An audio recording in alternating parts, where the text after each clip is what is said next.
La Bible en un an, le 4 novembre, le livre des Lamentations de Jérémie, chapitre 4, verset 1 au chapitre 5, verset 22, le livre des Psaumes, chapitre 103, verset 1 à 22, le livre des Proverbes, chapitre 27, versets 10 et 11, l'évangile de Jean, chapitre 5, versets 19 à 30.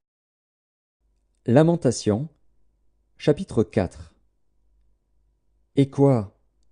L'or a perdu son éclat, l'or pur est altéré. Les pierres du sanctuaire sont dispersées au coin de toutes les rues.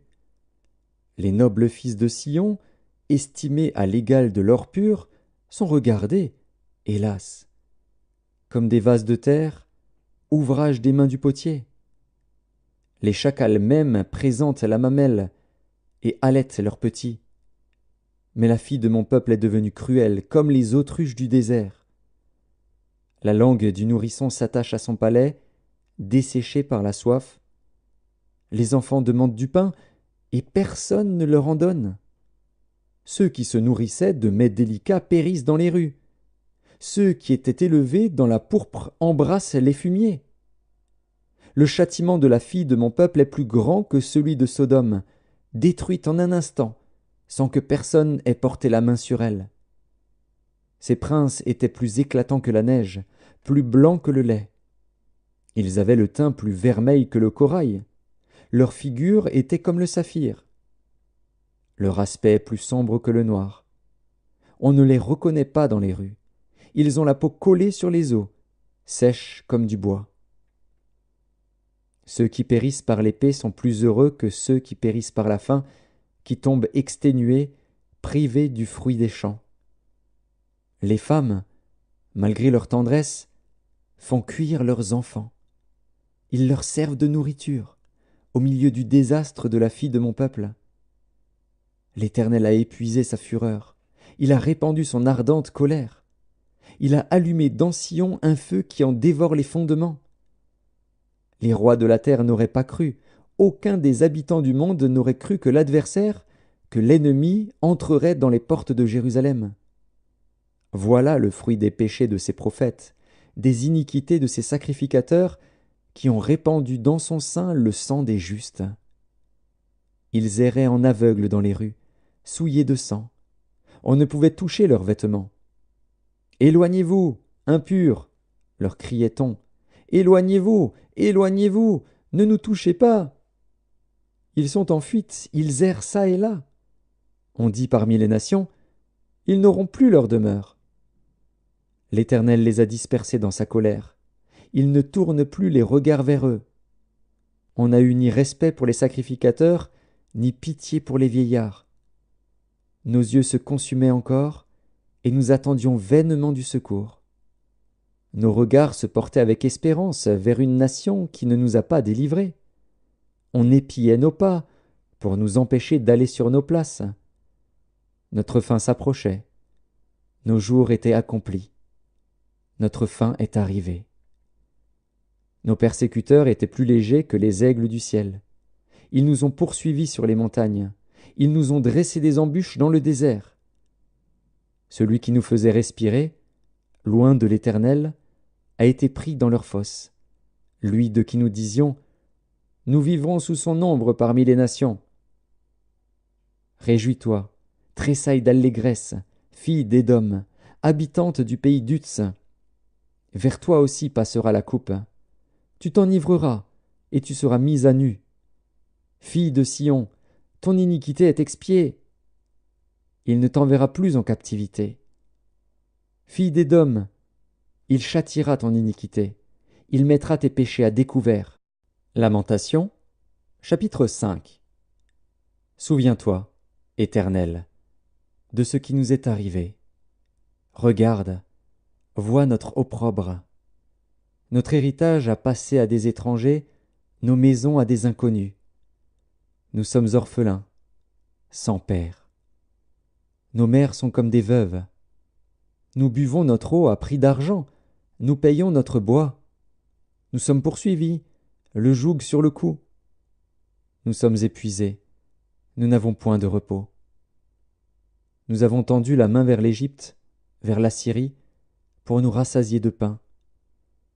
Nos pères ont péché, ils ne sont plus, et c'est nous qui portons la peine de leurs iniquités. Des esclaves dominent sur nous, et personne ne nous délivre de leurs mains. Nous cherchons notre pain au péril de notre vie, devant l'épée du désert. Notre peau est brûlante comme un four, par l'ardeur de la faim. Ils ont déshonoré les femmes dans Sion, les vierges dans les villes de Juda. Des chefs ont été pendus par leurs mains. La personne des vieillards n'a pas été respectée. Les jeunes hommes ont porté la meule, les enfants chancelaient sous des fardeaux de bois. Les vieillards ne vont plus à la porte, les jeunes hommes ont cessé leur chant. La joie a disparu de nos cœurs, le deuil a remplacé nos danses. La couronne de notre tête est tombée. Malheur à nous, parce que nous avons péché. Si notre cœur est souffrant, si nos yeux sont obscurcis, c'est que la montagne de Sion est ravagée, c'est que les renards s'y promènent. Toi, l'Éternel, tu règnes à jamais. Ton trône subsiste de génération en génération.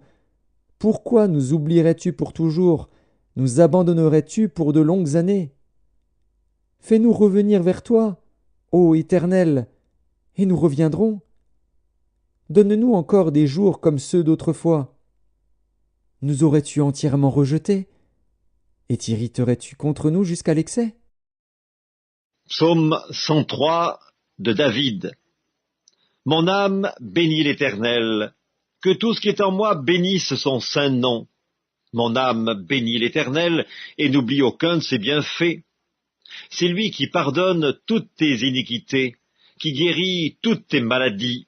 C'est lui qui délivre ta vie de la fosse, qui te couronne de bonté et de miséricorde. C'est lui qui rassasie de bien ta vieillesse, qui te fait rajeunir comme l'aigle. L'Éternel fait justice, il fait droit à tous les opprimés. Il a manifesté ses voies à Moïse, ses œuvres aux enfants d'Israël. L'Éternel est miséricordieux et compatissant, lent à la colère et riche en bonté. Il ne conteste pas sans cesse, il ne garde pas sa colère à toujours, il ne nous traite pas selon nos péchés, il ne nous punit pas selon nos iniquités. Mais autant les cieux sont élevés au-dessus de la terre, autant sa bonté est grande pour ceux qui le craignent. Autant l'Orient est éloigné de l'Occident, autant il éloigne de nous nos transgressions. Comme un père a compassion de ses enfants, l'Éternel a compassion de ceux qui le craignent. Car il sait de quoi nous sommes formés, il se souvient que nous sommes poussière. L'homme, ses jours sont comme l'herbe, il fleurit comme la fleur des champs. Lorsqu'un vent passe sur elle, elle n'est plus, et le lieu qu'elle occupait ne la reconnaît plus. Mais la bonté de l'Éternel durera jamais pour ceux qui le craignent, et sa miséricorde pour les enfants de leurs enfants, pour ceux qui gardent son alliance et se souviennent de ses commandements afin de les accomplir. L'Éternel a établi son trône dans les cieux, et son règne domine sur toutes choses. Bénissez l'Éternel, vous, ses anges, qui êtes puissants en force, et qui exécutez ses ordres en obéissant à la voix de sa parole. Bénissez l'Éternel, vous, toutes ses armées, qui êtes ses serviteurs et qui faites sa volonté. Bénissez l'Éternel, vous, toutes ses œuvres, dans tous les lieux de sa domination. Mon âme, bénis l'Éternel. Livre des Proverbes, chapitre 27. N'abandonne pas ton ami et l'ami de ton père, et n'entre pas dans la maison de ton frère au jour de ta détresse. Mieux vaut un voisin proche qu'un frère éloigné. Mon fils, sois sage et réjouis mon cœur, et je pourrai répondre à celui qui m'outrage. Évangile de Jean, chapitre 5. Jésus reprit donc la parole et leur dit : en vérité, je vous le dis, le Fils ne peut rien faire de lui-même. Il ne fait que ce qu'il voit faire au Père. Et tout ce que le Père fait, le Fils aussi le fait pareillement. Car le Père aime le Fils et lui montre tout ce qu'il fait. Et il lui montrera des œuvres plus grandes que celles-ci, afin que vous soyez dans l'étonnement. Car, comme le Père ressuscite les morts et donne la vie, ainsi le Fils donne la vie à qui il veut. Le Père ne juge personne, mais il a remis tout jugement au Fils, afin que tous honorent le Fils comme ils honorent le Père. Celui qui n'honore pas le Fils n'honore pas le Père qui l'a envoyé. En vérité, je vous le dis, celui qui écoute ma parole et qui croit à celui qui m'a envoyé a la vie éternelle et ne vient point en jugement, mais il est passé de la mort à la vie. En vérité, je vous le dis, l'heure vient, et elle est déjà venue, où les morts entendront la voix du Fils de Dieu, et ceux qui l'auront entendu vivront. Car, comme le Père a la vie en lui-même, ainsi il a donné au Fils d'avoir la vie en lui-même. Et il lui a donné le pouvoir de juger, parce qu'il est Fils de l'homme. Ne vous étonnez pas de cela, car l'heure vient où tous ceux qui sont dans les sépulcres entendront sa voix et en sortiront. Ceux qui auront fait le bien ressusciteront pour la vie, mais ceux qui auront fait le mal ressusciteront pour le jugement. Je ne puis rien faire de moi-même. Selon que j'entends, je juge. Et mon jugement est juste, parce que je ne cherche pas ma volonté, mais la volonté de celui qui m'a envoyé.